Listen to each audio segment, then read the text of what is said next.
Hello po sa inyong lahat mga ka-crypto. Ako po si Pinoy Crypto Trader at sa video na ito ay atin pong pag-uusapan ang aking technical analysis dito po kay Shiba Inu ngayon pong January 28 taong 2025. At ayan, ang ating pong nakikita rito ay ang daily chart time frame ni Shiba Inu. At masasabi ko po na tuloy pa rin po ang kanyang nararanasang napakatinding bearish momentum. Yan, wala pa rin pong nagbabago. Maski nagpapakita po rito na kahapon ay nagkaroon siya ng rejection sa ating major support dito po sa presyong 40 digits 1770. Yan, bumagsak po siya at nung bumagsak po siya rito sa ating major support na ito, ayan, tumalbog po siya at nagsara yung kanyang pangangatawan malapit dito sa ating minor resistance dito sa presyong 40 digits 1918. Kaya bumuo po siya ng isang bearish candlestick na may maliit na pangangatawan. Pero gayon pa man ay masasabi kong hindi pa rin po natatapos dyan yung nararanasan na selling pressure nitong si Shiba Inu.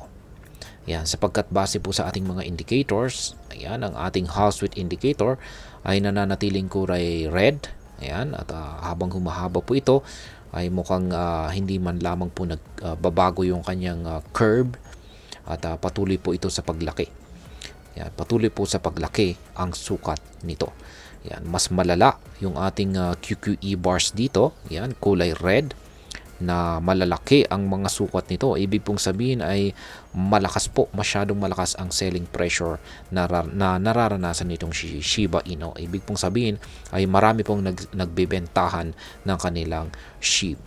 Kaya ayan, dahil po dyan ay inaasahan po natin na mukhang babagsak po ng ipagpapatuloy po ni Shiba Inu na babagsak at isasagad po niya yung kanyang presyo dito sa ating major support dito. Ayan, at mukhang yan po yung mangyayari.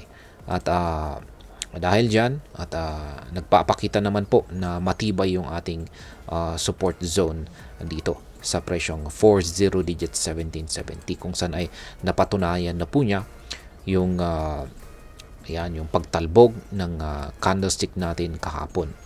Yan, napatunayan po niya na matibay ito. Pero syempre, hindi sapat yung isang beses lang na retest or testing.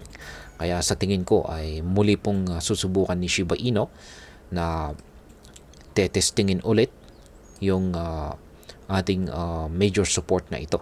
Ayan, susubukan po niya ulit ito kung talagang matibay. At mukhang yan po yung gagawin niya sa mga paparating na araw. Ayan, at kung matibay nga ito, kung sakaling matibay nga ito at magagawa niyang pigilan ang pagpagsak ni Shiba Inu, ayan, ay mauuwi po ito sa pagko-consolidate.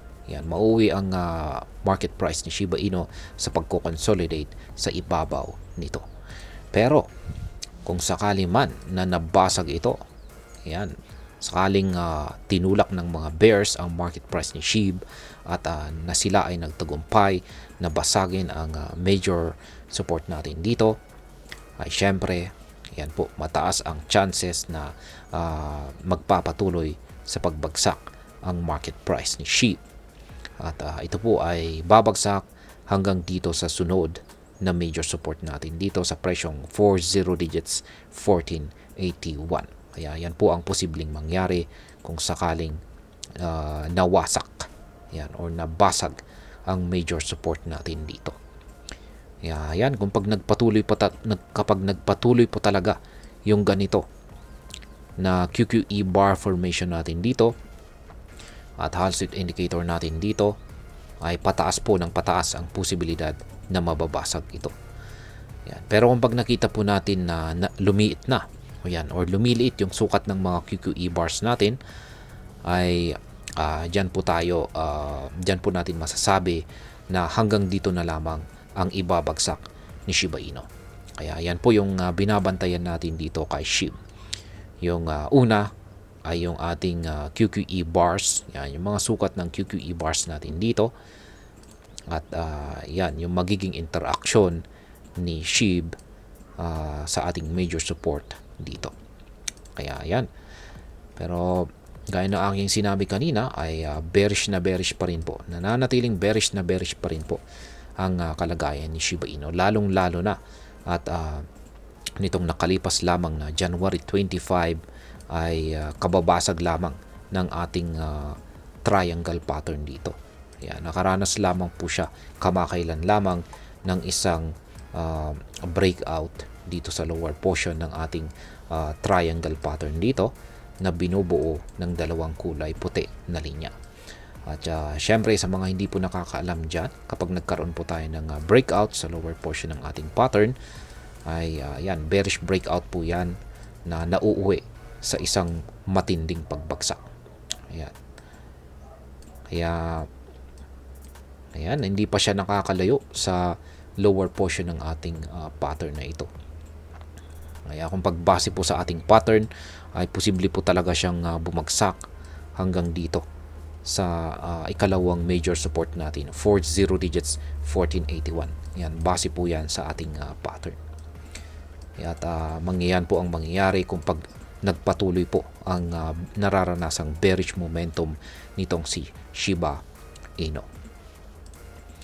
At ayan, sa mga bago lamang po rito ay check na lamang po ninyo ang description ng video na ito para malaman kung anong platform at mga indicators ang ginagamit ko dito. Nakalimutan pala natin yung ating spot trading position dito. Kasi meron po palang na-trigger dito. Yan, na isang nakabang na buy pending order. Yan, dito po yan. Nakabili po pala tayo dyan. Kasi nagawang tusukin po ni SHIB kahapon yung nakaabang na pending order natin dyan. At syempre, bilang rules ng ating strategy ay kailangan po nating palitan yan ng isang sell pending order or take profit dito. Ayan, sa ating previous trades. Ayan, nakabili po tayo ng ilang beses sa presyong ito. Ngayon ay magte-take profit po tayo ngayon dito. Kaya ayan, hanggang dito na lamang po tayo sa video na ito. Marami pong salamat sa panonood. Ingat po tayo lagi at God bless po sa ating lahat.